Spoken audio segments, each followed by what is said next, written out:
राजस्थान में विधानसभा चुनाव के बाद अभी लोकसभा चुनाव की राजनीतिक तपन खत्म भी नहीं हुई थी कि सर पर फिर से चुनाव आ गए। 5 सीटों पर फिर से चुनाव होंगे। एक बार फिर राजनीतिक पारा गर्म होगा। ऐसे में न सिर्फ भजन लाल शर्मा, सीपी जोशी के लिए चुनौतियां रहेंगी, बल्कि अशोक गहलोत और सचिन पायलट के साथ हनुमान बेनीवाल और राजकुमार रोत के लिए भी परीक्षा की घड़ी है। दरअसल लोकसभा चुनाव 2024 में राजस्थान में 5 ऐसी सीटें हैं जिन पर विधायकों ने सांसद का चुनाव लड़ा और जीत दर्ज की। उन खाली हुई सीटों पर निर्वाचन आयोग की गाइडलाइन के अनुसार 6 महीने में उपचुनाव होंगे। बता दें कि दौसा से विधायक मुरारी लाल मीणा दौसा से ही सांसद का चुनाव जीते।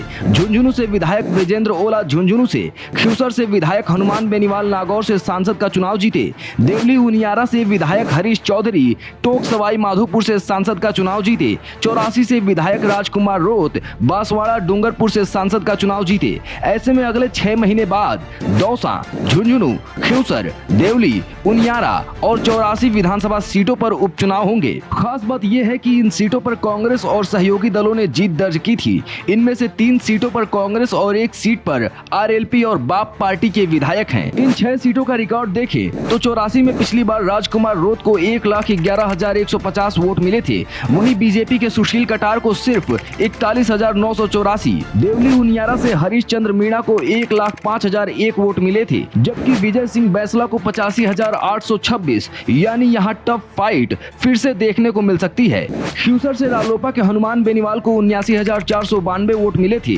वहीं बीजेपी प्रत्याशी रेवंत राम डांगा को 77,433। बेनीवाल सिर्फ 2,059 वोटों से जीते थे। इस सीट पर बीजेपी का मत प्रतिशत भी चुनावों में बढ़ा था। झुंझुनू से ब्रिजेंद्र सिंह ओला को 84,582 वोट मिले थे। वहीं बीजेपी के निशीत कुमार को 57,010। दौसा में कांग्रेस प्रत्याशी मुरारी लाल मीणा को 98,238 वोट मिले थे। बीजेपी को 67,034 वोट। 84 और दौसा को छोड़ दे तो बाकी जगह पर मुकाबला देखने को मिला। अब खास बात ये भी है कि हनुमान बेनीवाल और राजकुमार रोत अपनी अपनी पार्टी का एक बड़ा चेहरा हैं और अब ये नेता राज्य की राजनीति से दूर दिल्ली में सक्रिय होंगे। ऐसे में जनता को फिर से विश्वास में लाना चुनौतीपूर्ण होगा। साथ ही इस बात पर भी नजर होगी कि यहाँ से किन प्रत्याशियों को मौका दिया जाएगा। कहीं न कहीं ये वो चेहरे हैं जिन पर जनता को भरोसा है। वहीं भाजपा भी अपनी हार का बदला लेने के लिए पूरी ताकत लगा देगी। खास तौर पर दौसा लोकसभा सीट पर जहां किरोड़ी लाल मीणा बीजेपी के जीत के लिए आश्वस्त थे, वहीं नागौर में हनुमान बेनीवाल के खड़े न होने का फायदा भी बीजेपी उठाएगी।